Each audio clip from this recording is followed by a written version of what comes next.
Assalamualaikum warahmatullahi wabarakatuh.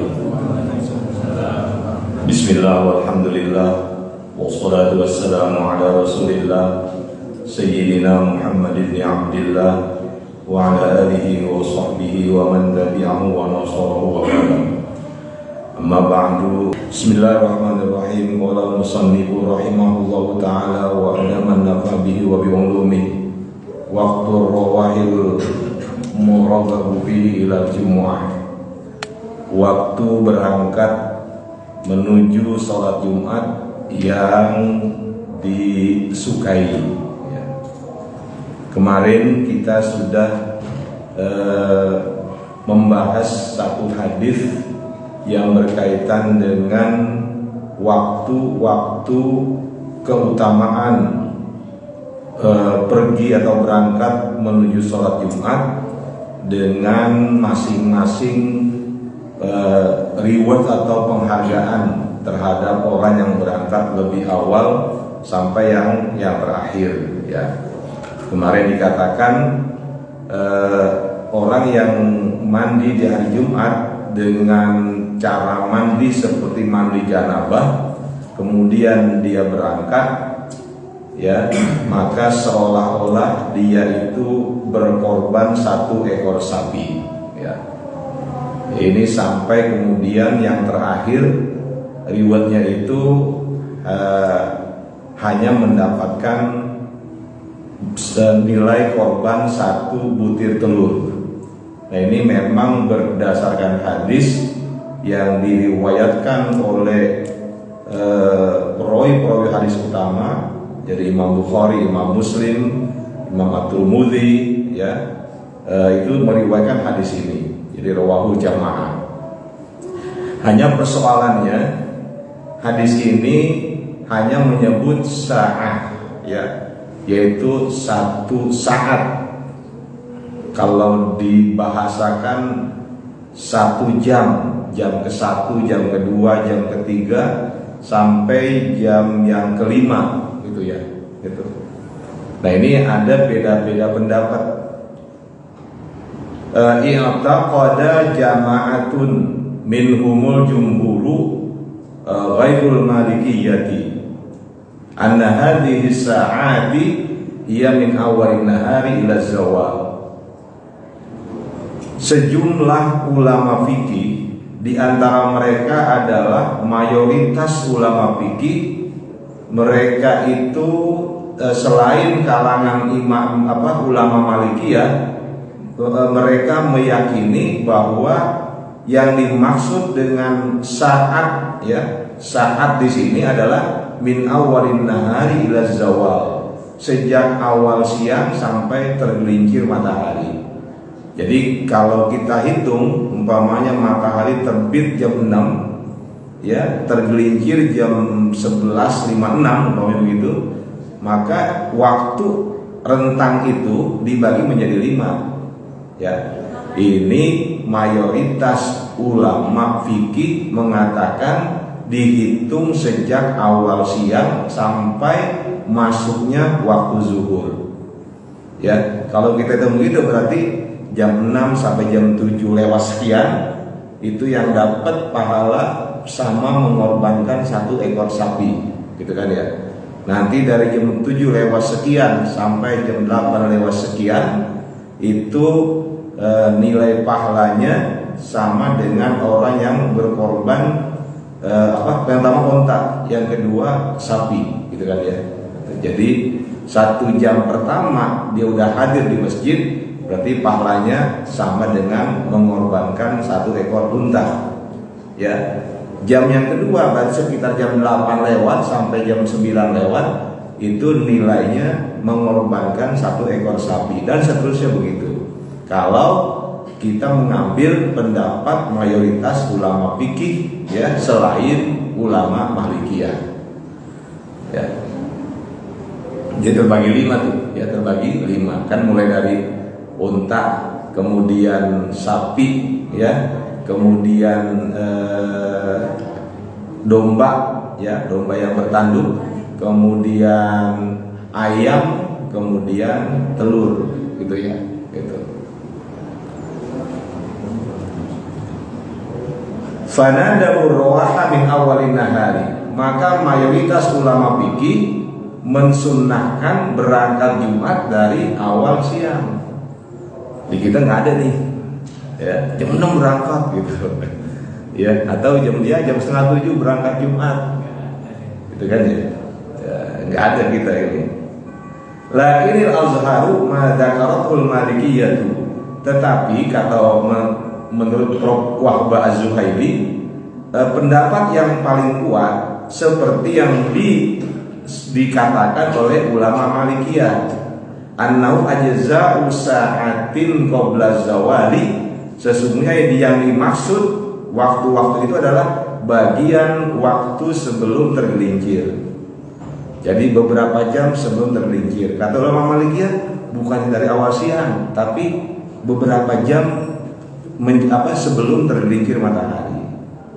Ya. Kenapa mereka mengatakan alasannya? Li'anna sa'ata syar'an wa lughatan hiya juz'un min ajza'iz zaman. Karena yang namanya sa'ah itu menurut syar'i dan menurut pengertian bahasa adalah bagian dari beberapa bagian waktu. Ya. Walam yunqal 'inda ahadin minas sahabati, dan tidak ada yang dikutip, ya tidak ada yang diambil pada salah seorang dari sahabat annahu dzahaba ila jumu'ati. Jadi kata ulama Malikiyah, nggak ada tuh kabar bahwa bahwa sahabat Nabi ada yang berangkat Jumat sebelum terbit matahari atau setelah terbit matahari, gitu ya.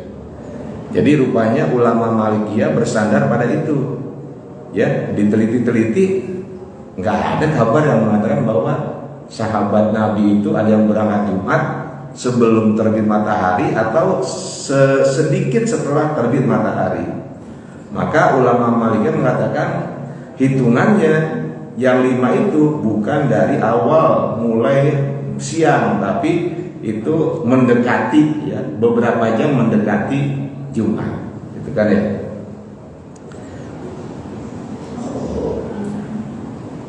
Nah ini hadis yang kemarin kita bahas tentang reward atau ganjaran orang yang datang lebih awal Jumat, ini kan hadis sahih, ya, hadis sahih. Cuma pemahamannya saja yang berbeda-beda, gitu kan ya. Nah kalau kita melihat seperti itu, ya kita yang paling penting apa? Berusaha secepat mungkin, gitu, datang Jumatan. Ya, di rumah ngapain emang? Kalau kerja lain lagi ya. Kalau kita kerja di daerah ini, kalau di rumah aja ngapain? Mendingan ke masjid, ya. Kita zikir, baca Quran, gitu kan? Pahalanya gede, gitu. Ya. Ya mungkin karena pahala gak kelihatan, ya orang sih biasa-biasa aja kan. Ya malah kelihatan pahala. Coba ada pahala bentuk kayak uang, umpamanya 50 juta, kan? Ya berebut gitu ya. Rebut, ini kan karena nggak kelihatan, ya nggak ada yang ini jam 8 atau jam 9 berangkat ke masjid, kenapa? Pahalanya besar, gitu kan ya, iya, karena nggak kelihatan aja, ya. Wa ada'ul jumu'ati bi adabiha yughfaru lil mu'mini ma baina jum'ataini, ya. Menunaikan ibadah Jumat lengkap dengan adab-adabnya, etika-etikanya, itu apa? Yughfaru lil mu'mini ma bainal jum'ataini, ya, diampuni dosa seorang mukmin di antara 2 Jumat. Jadi besok Jumat nih, gitu ya. Kita ibadah Jumat, gitu. Itu Allah memberikan ampunan sampai Jumat depan. Sampai Jumat depan. Jadi ma bainahunna, ya, jadi di antara Jumat atau mabaina Jumat ini, di antara 2 Jumat. Landasannya apa? Ini sabda Rasul, ya, sabda Rasul yang diriwayatkan oleh Imam Muslim dari Abu Hurairah. Rasul mengatakan as-shalawatul khamsu, ya, sholat yang 5 waktu, jadi subuh, zuhur dan seterusnya 5 waktu, wal Jumat, dan Jumat ke Jumat yang berikutnya, wa Ramadan ila Ramadan, ya, satu puasa Ramadan ke puasa Ramadan tahun berikutnya, mukaffiratun ma bainahunna, itu dapat menghapus dosa-dosa di antara dua waktu tersebut. Ya, lagi-lagi ini hadis riwayat Imam Muslim, sahih, gitu kan ya. Berarti kalau kita sholat nih, sekarang tadi apa, maghrib ya, maghrib ke isya, kita sholat maghrib. Nah, antara maghrib dan isya dosa kita diampuni. Ya, kita sholat isya, antara isya dan subuh dosa-dosa kita terampuni. Subuh dengan zuhur, antara keduanya dosa-dosa kita terampuni. Begitu terus tuh, zuhur ke asar dosa-dosa kita terampuni. Ya, idza jatunibatil kabair, kalau tidak dikerjakan atau kalau dijauhkan dosa-dosa besar. Kalau dosa besar kan melalui pertobatan kan, jadi cara minta ampuni ya tobat. Tapi ini dosa-dosa kecil, ya, dosa-dosa kecil kita itu diampuni. Makanya rugi kalau orang tidak sholat 5 waktu. Rugi banget, kenapa? Sebab antara satu sholat dengan sholat yang lain, itu interval antara keduanya itu ada pengampunan dosa, ya. Lagi Ramadan ya, Ramadan tahun ini tadi tuh, Ramadan tahun 2023 atau 1444 Hijriah, kita besok puasa lagi Ramadan 1445, kan setahun tuh. Itu antara Ramadan dengan Ramadan dosa-dosa kecil kita terampuni. Berarti apa? Rugi banget yang nggak puasa Ramadan, itu kan ya, itu. Waliqauli alaihissalam, yang kedua dalilnya ada sabda Rasul, mandi getasala, barang siapa yang mandi, thumma atal jumu'ata, kemudian dia berangkat menuju Jumat, hatta yaqrubal imamu min khutbatihi, sampai imam menyelesaikan khutbahnya, summa yusalli ma'hu, kemudian dia sholat bersama imam, ghufira lahu ma bainahu wa bainal jumu'atil ukhra, maka diampuni dirinya antara Jumat ini sampai Jumat depan. Ya, ini memperkuat hadis yang pertama. Hadis ini pun apa? Riwayat Imam Muslim, ya, dari Abu Hurairah, termasuk riwayat dari Imam Ahmad, ya. Bahkan ada apa? Wa fadlu salah satu ayam, ditambah 3 hari. Berarti kalau kita Jumat nih, ya, kalau Jumat besok ya, Jumat besok itu, atau Jumat kemarin lah hitungannya. Jumat kemarin kita Jumatan, ya, kita mandi, kita bebersih, berangkat Jumat, kita sholat Jumat, ya, bersama imam. Nah, dosa-dosa yang kecil itu terampuni mulai dari Jumat kemarin sampai Jumat besok plus 3 hari. Berarti Sabtu, Minggu, Senin. Ya. Di sini dalam riwayat Imam Muslim, wa fadlu salah satu ayam, wa fadlu salah satu ayam. Jadi ditambah 3 hari. Berarti bukan cuma sampai Jumat, tapi Sabtu, Minggu, Senin. Ya. Sa'atul ijabah, waktu di mana doa kita diijabah oleh Allah.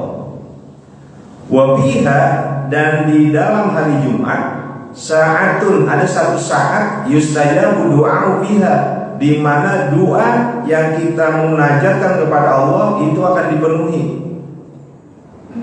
An Abi Hurairah anna Rasulullah qala anna Rasulullah sallallahu dzakara yaumul jumu'ati.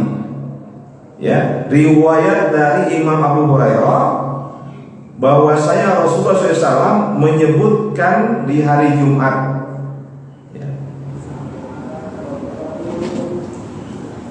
Faqala, lalu beliau bersabda, fihi sa'atun la yuwafiquha 'abdun muslimun wa huwa qa'imun yusalli yas'alullah ta'ala syai'an illa a'ta'iyahu.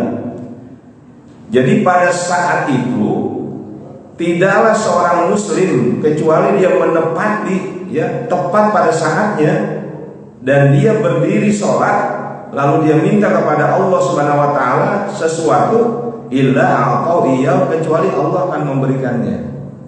Cuma masalahnya saatnya kapan? Gitu ya. Kapan tuh waktunya? Di mana doa kita diijabah oleh Allah Subhanahu wa taala di hari Jumat. Wa asyara ain Nabi SAW, kemudian Nabi mengisyaratkan biyadi dengan tangannya, yuqalliluha. Apa namanya? Kata Nabi sedikit, ya. Berarti apa? Waktunya sedikit, gitu. Ya, enggak panjang. Wa bi tahdidi waqti hadhihi saati aqwalun, dan di dalam batasan waktu ini ada beberapa pendapat. Nah, ini lagi-lagi pendapat. Nabi cuma katakan bahwa pada hari Jumat ada waktu di mana di saat kita melaksanakan sholat dan kita berdoa kepada Allah, maka di saat itu apa yang kita minta Allah kabulkan. Ya. Nah, di mana beda pendapatnya? As-sahhuha, yang paling sahih dari beberapa pendapat adalah kama sabata an Abi Hurairah fi sahih Muslimin, sebagaimana telah ada dalam hadis riwayat Abu Hurairah, ya, dalam kitab Sahih Muslim, annaha bima baina ayyajlisa imamu alal minbari ila ayyaqdiyas shalah, yaitu pada saat di antara ketika imam duduk di atas mimbar sampai selesai ditunaikannya sholat. Ya, jadi waktunya di situ.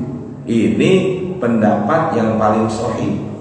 Ya, jadi ketika imam assalamualaikum warahmatullahi wabarakatuh, kan duduk tuh, ya, dia duduk, kemudian muazin mengumandangkan azan. Nah, berarti sejak khotib itu duduk sampai selesai baca khutbah kedua, sampai selesai sholat, menurut hadis ini itulah waktu-waktu ijabah. Ya. Nah, lagi mengatakan lebih sempit lagi. Ada di antara ketika khotib menyelesaikan khutbah pertama, ya, sampai khotib bangun khutbah kedua. Itu kan lebih pendek tuh. Ya, itu waktu mustajab. Ada lagi pendapat yang mengatakan bahwa waktu mustajab hari Jumat adalah antara asar dan maghrib. Maka ada satu riwayat, antara asar dan maghrib kita harus memperbanyak zikir, memperbanyak doa, karena ada satu riwayat di situ waktu yang mustajab. Ya. Nah, ini tinggal pilih aja dah, ya.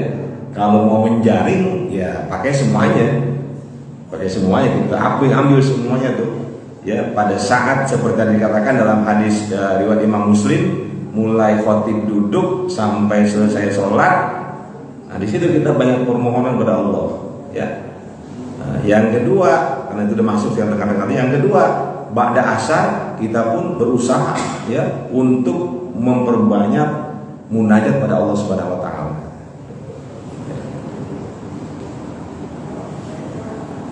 Khususiyatul Jumu'ah, beberapa kekhususan hari Jumat. Walil Jumu'ati mazaya muta'addidatun hiya mi'atu maziyatin. Hari Jumat itu mempunyai beberapa keistimewaan. Hiya mi'atu maziyatin, jumlahnya 100 keistimewaan. Awdaha hal Imam Suyuti, dijelaskan hal itu oleh Imam Jalaluddin As-Suyuti fi kitabi khasin bi unwani khususiyat yaumil Jumu'ah, di dalam kitab yang khusus dengan judul khususiyat yaumil Jumu'ah. Ya, nggak tahu ini kitab udah diterjemah atau belum. Ya, kalau yang asli kebetulan ada di rumah. Jadi kekhususan atau keistimewaan hari Jumat. Wa minha, diantaranya annahu tajtamiul arwahu fiha. Semua arwah, ya yang sudah meninggal itu berkumpul di hari Jumat. Ini diantaranya ya. Wa tuzarul kubur, dan kubur-kubur diziarahi. Wa ya'manul mayyitu min adzabil qabri, dan mayit itu akan aman dari azab kubur ya, pada hari itu.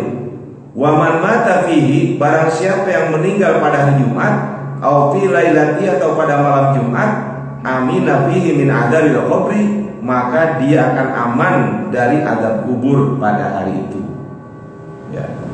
Wala tasjuru bihi jahannam, atau wala tusjaru bihi jahannam, pada hari Jumat neraka jahanam tidak dinyalakan. Wa fihi yazuru ahlul jannati rabbahum ta'ala, dan pada hari Jumat ya penduduk surga itu akan datang kepada Tuhan Allah Subhanahu wa taala. Dan nanti banyak lagi rentetannya ya, kekhususan hari Jumat. Maka kemarin saya katakan ya bahwa ada upaya orang-orang tertentu untuk menjadikan umat Islam nggak mau ibadah. Gimana? Ya itu malam Jumat serem, gitu kan ya? Malam Jumat serem gitu. Nah itu kan apa? Menimbulkan ketakutan. Padahal sumbernya apa? Ya, justru malam Jumat itu penuh dengan keistimewaan, gitu ya. Mengapa yang ada di masyarakat kita malam Jumat itu kesannya apa? Malam yang menyeramkan. Apalagi apa? Malam Jumat Kliwon, gitu ya. Nah, padahal hadis ini mengatakan bahwa hari Jumat itu, malam Jumat itu mempunyai keistimewaan. Ya. Nah kita di antaranya membiasakan baca surah Al-Kahfi. Ini sunnah Rasul ya. Malam Jumat atau hari Jumat bacalah surah Al-Kahfi. Kenapa? Orang yang setiap malam Jumat atau hari Jumat membaca surah Al-Kahfi, maka dalam hadis dia akan mendapatkan cahaya ya. Jadi dirinya akan mendapatkan cahaya. Ya saya nggak bisa nih sampai sekaligus, nggak apa-apa mau 2 kali, separuh dulu ya, karena capek mungkin agak panjang, nanti lanjut separuh lagi ya. Tuh di kita tambah lagi baca surah Yasin. Kenapa? Karena kata Nabi, Yasin 5 quri abi. Surah Yasin itu ya dibaca sesuai dengan apa yang kita inginkan ya. Jadi surah Yasin itu ya dibaca sesuai dengan apa yang kita inginkan. Kita bermaksud mau apa nih? Baca surah Yasin, gitu kan ya. Jadi gimana? Ya udah baca dua-duanya, gitu kan ya. Surah Kahfi kita baca, Yasin kita baca.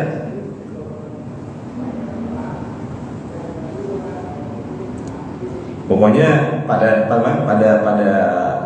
dasarnya itu dalam malam Jumat dan hari Jumat itu memang harus dihidupkan dengan berbagai ibadah kepada Allah Subhanahu wa taala.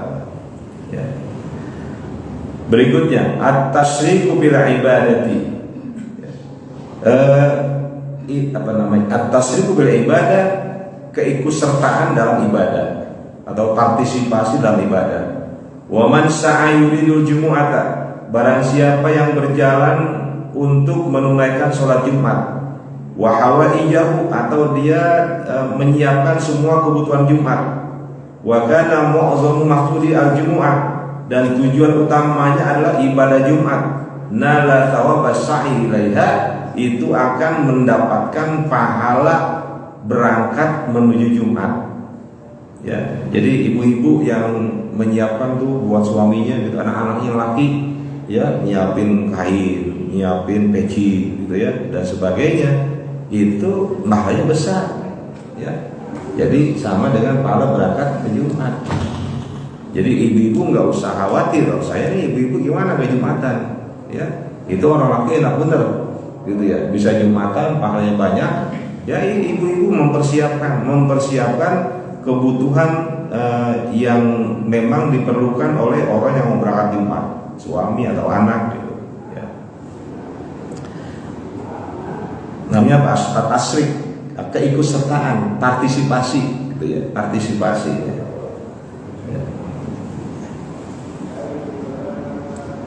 Al-bai'u waqtan nidai li sholatil jum'ati. Hukum jual beli di waktu azan sholat Jumat.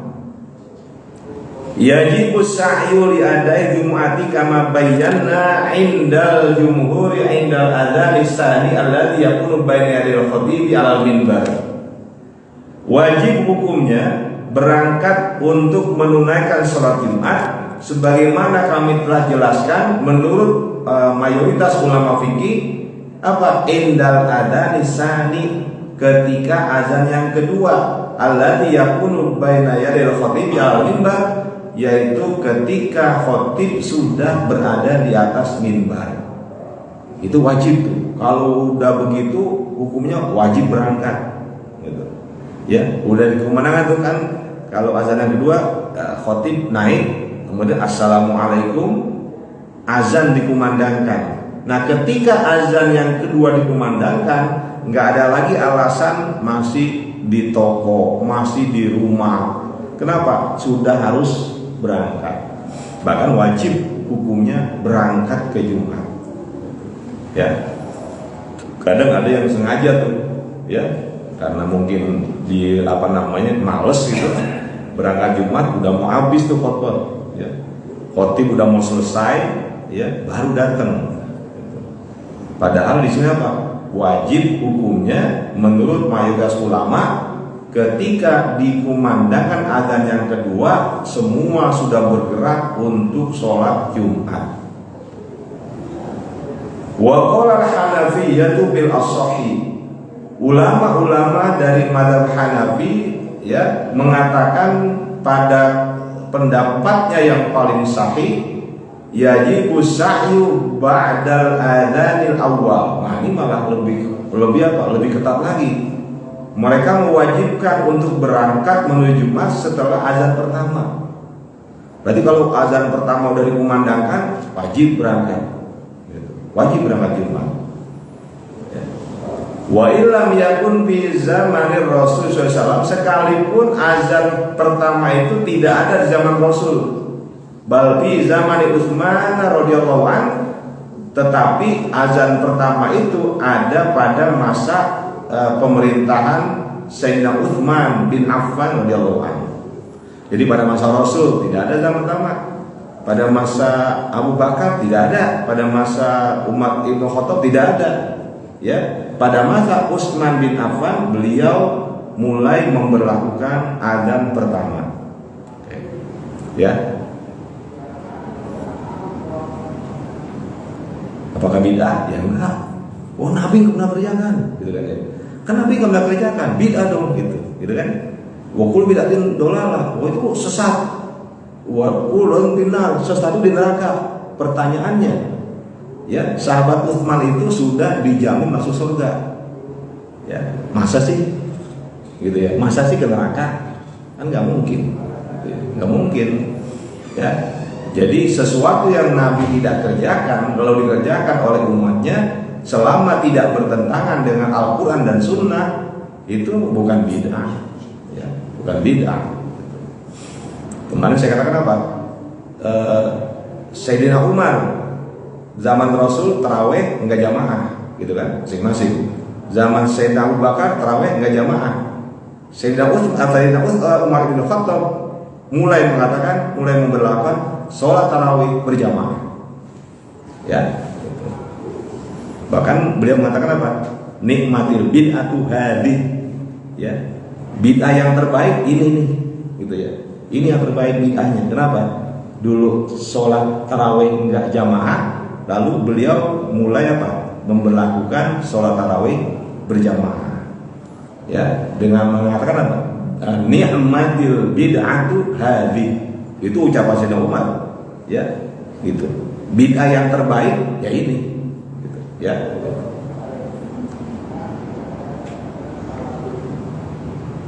Wa yukramu tahriman indal Hanafiyati.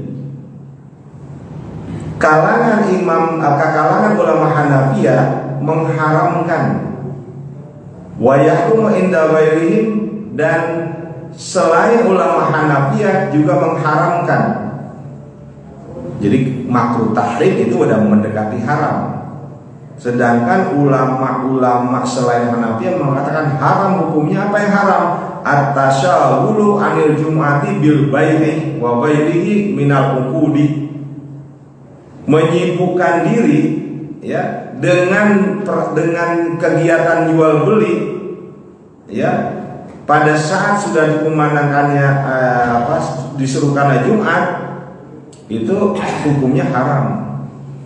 Jadi kalau sudah ada panggilan ya untuk melaksanakan sholat Jumat, menurut ulama Hanafiyah ya itu makruh tahrim, makruh yang sudah dekat banget ke haram. Sedangkan ulama selain Hanafiyah mengatakan mutlak itu haram. Kalau kegiatan jual beli dan yang lainnya yang terkait dengan ukur ya transaksi ya itu haram. Mana yang lainnya min ijaratin, ada transaksi sewa menyewa haram. Wanikahin, ada pernikahan haram. Ya, dan semua hal yang tidak berkaitan dengan Jumat ya itu hukumnya haram. Gitu. Ya. Makanya kalau udah azan ya udah stop gitu ya. Semua aktivitas perdagangan segala macam stop di situ. Karena kalau dilanjutkan itu para ulama fikih mengatakan haram. Wadzalika 'inda al-jumhuri ba'da syuru'i bil adani baina yadayil khatib. Hal tersebut menurut mayoritas ulama setelah masuknya azan ketika khatib sudah naik mimbar. Ya. Jadi bukan azan pertama.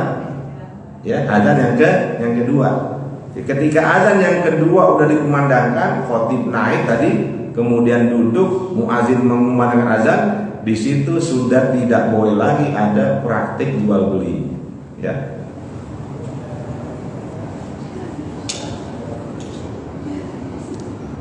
Di mana dasarnya? Dasarnya adalah pada ayat idza nudiya lis-sholati min yaumil jumu'ati, soal Jumat, fas'au ila dzikrillah. Apabila telah diserukan untuk sholat di hari Jumat, fas'au ila dzikrillah, maka bersegeralah untuk mengingat Allah. Wadarul bai'a, tinggalkan jual beli. Ya. Nah di sini dipahami wadarul bai'a karena diawali oleh pas'au, ya, pas'au ila dzikrillah, segera untuk mengingat Allah. Lalu wadarul bai'a, maka apa? Para ulama mengatakan fi'il amr ini menunjukkan lil wujub, ya, bukan lin nadab. Gitu. Jadi kalau sudah azan yang kedua, maka apa? Wadzarul bai'a, tinggalkan jual beli. Bahwa dan nasu alal bai'i, nas ini ya ketentuan atau ketetapan Allah ini memang hanya penyebutan jual beli. Wa qisa alaihi ghairu, dan dikiaskan, dianalogikan dengan perbuatan lainnya, akad nikah, perjanjian sewa menyewa, itu termasuk. Ya. Wa dhama Syafi'iyyah annahu yukrahul bai'u wa nahwu qabla al-adhan ba'da az-zawal. Kalangan ulama Syafi'i menyandarkan bahwa makruh hukumnya jual beli dan sejenisnya qoblal azan, sebelum azan, ba'da zawal, setelah masuk waktu zuhur. Ya, sebelum azan aja menurut ulama Syafi'iyah itu sudah hukumnya makruh. Ya, matahari udah tergelincir, artinya waktu zuhur udah masuk, ya. Walaupun belum dikumandangkan azan, kalau ada orang melakukan jual beli di situ, ya, pada waktu itu hukumnya makruh. Ya. Wa qala al-Hanabilah, kalangan ulama Hanabilah berpendapat la yahrumu ghairul bai'i minal uqudi, tidak haram selain jual beli. Berarti apa? Nih pernikahan boleh, sewa menyewa boleh, gitu ya. Perjanjian damai boleh. Ini menurut kalangan Hanabila. Dia tidak mengkias, tidak menganalogi. Dia cuma ambil ayat jual beli doang, yang lain enggak. Gitu.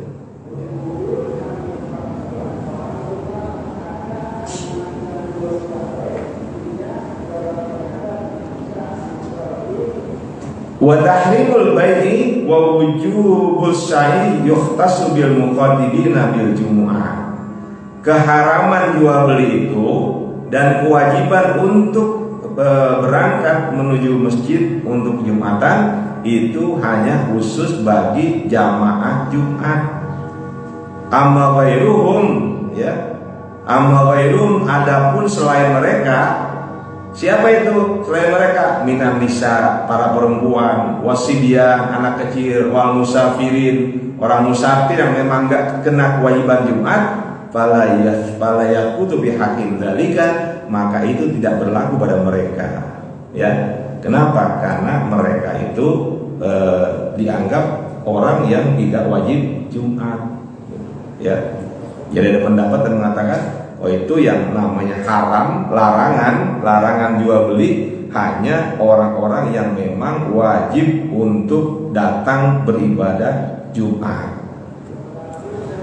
Sekarang pertanyaannya, wahalil bai'u idza waqa'a waqtan nidai sahihun. Apakah jual beli bila dilakukan di waktu sudah dikumandangkan azan sah? Au batilun, atau batil, lipas yafsah, rusak, batal. Ini jadi pertanyaan, apakah jual beli ketika sudah dikumandangkan azan itu sah atau batal? Ya. Qala al-Hanafiyah, ulama Hanafi mengatakan al-bai'u shahihun makruhun tahriman. Jual beli itu sah, tapi apa? Hukumnya makruh tahrim, kemakruhan yang mendekati haram. Li'anal amra bi tarkil bai'i laisa li'ainil bai'i. Karena perintah untuk meninggalkan jual beli bukan karena jual beli itu semata-mata jual beli tersebut, bal litar istimail khutbati, bahkan atau tetapi litar istimail khutbah, karena berarti itu meninggalkan untuk mendengarkan khutbah. Ya. Jadi bukan larangan hanya meninggalkan jual beli, ya, tapi juga apa? Jangan sampai meninggalkan karena itu meninggalkan dari mendengar khutbah. Dan yang menurut ulama Syafi'iyah al-bai'u shahihun haramun. Jual beli itu sah tapi haram. Itu pendapat kalangan ulama Syafi'iyah. Jadi ini yang menjadi pegangan kita. Ulama Syafi'iyah mengatakan jual beli di saat sudah dikumandangkannya azan itu jual belinya sah tapi hukumnya haram. Ya, gitu. Wa qala al-Malikiyah, kalangan Imam Maliki mengatakan innahu minal buyu'is fasidah, itu termasuk jual beli yang rusak. Ya, wa yabsahu ala masyhur, dan jual beli itu dengan sendirinya batal menurut pendapat yang masyhur. Begitupun ulama Hanabila mengatakan la yasihu hadzal bai'u, jual beli tersebut tidaklah sah. Ya, itu. Sampai di sini ya. Nanti baru kita lanjut kapan diwajibkan Jumat dan apa saja syarat wajib Jumat. Ya. Mungkin ada yang ingin menyampaikan sesuatu, silakan. Ya. Kalau untuk selain hari Jumat, Pak Ustadz, untuk jual beli, pengalaman saya kan di rumah tuh paling sering dicegat orang tuh kalau subuh. Kadang-kadang tuh Pak ini pasti keluarnya mau subuh. Kadang-kadang tuh paling sering nyari gas. Kan memang kadang-kadang itu maksudnya untuk kalau jual beli seperti itu. Apa itu termasuk? Yang kedua, Pak Ustadz, tadi saya dengar di rumah antara sholat ke sholat itu kan ada dosa yang terampuni. Paling sering kan kita namanya hidup di Jakarta ini kan paling sering misalkan motor itu kan selain motor pasti kan melihat aurat banyak sekali, apa kita ke mall itu apa termasuk golongan dosa yang terampuni? Gimana yang kedua? Kedua? Maksud kayak dosa yang terampuni di antara sholat ke sholat. Iya. Maksud dosa melihat aurat. Melihat aurat. Ya. Oh, iya. Oke, baik, paham saya. Iya. Gini. Yang pertama yang terkait dengan sholat selain Jumat, ya. Jual beli pada saat sudah dikembangkan azan zuhur, azan asar, gitu ya. Nah ini dalam mazhab Syafi'i nggak termasuk. Tidak termasuk yang haram, ya, tidak termasuk yang haram, gitu, ya. Jadi silakan saja. Kemudian yang kedua terkait dengan ampunan dosa-dosa kecil, itu insya Allah masuk. Jadi kalau kita dalam satu kegiatan melihat aurat, ya, perempuan, gitu ya, yang bukan mahram, ya asalkan jangan gitu ya, apa lain lagi gitu. Ini ngelihat aja gitu, sepintas ngelihat. Ya, itu kan juga satu dosa. Nah itu termasuk yang terampuni. Ya, karena dosa kecil bukan dosa besar. Ustaz, tapi kalau dendam gimana? Ya, dendam lagi. Gimana? Dosanya? Iya, khawatirnya itu malah nanti bertumpuk dosanya. Ya, jadi ngelihat ngapin terus. Kalau kata dalam bahasa Betawi, ndelengin. Jadi seperti gitu. Ya, jangan kayak begitulah. Ya. Nanti malah. Iya. Iya. Lagi itu isolasi ya. Apa deh? Misalkan saya pribadi nih berjalan macet gitu, tapi ini udah naik mimbar itu ceramah. Iya. Apakah kita harus mengganti sholat dulu? Oh ya, baik. Kalau kita terlambat hadir di Jumat, khotib sudah menyampaikan khutbahnya atau sedang menyampaikan khutbahnya di pertengahan atau khutbah yang kedua, kita tidak perlu mengganti dengan zuhur. Cukup kita ikut aja, ya, Jumat yang sholat Jumat, ya sah gitu ya. Walaupun umpamanya khotib udah turun, udah selesai, kita baru datang, kita hanya ikut sholat Jumat saja, sah Jumatnya, gitu. Ya sah Jumatnya, ya. Jadi tidak menghalangi keabsahan Jumat kalau seseorang tidak mengikuti khutbah Jumatnya, gitu ya. Tapi tentunya dari aspek nilainya berbeda lah dengan yang lebih awal, gitu ya. Pasti berbeda. Ya, orang yang datang lebih awal dia menyimak khutbah, ya pasti lebih tinggi nilai daripada yang tadi, gitu. Ya, jadi ya sudah waktu Isya itu Ustaz Asep udah ngingetin. Ya, oke, mohon maaf kalau memang sedikit bertambah waktunya. Ya, wallahu a'lam bishawab. Kita tutup dengan doa majelis. Subhanallah wa bihamdika asyhadu an la ilaha illa anta. Assalamualaikum warahmatullahi wabarakatuh.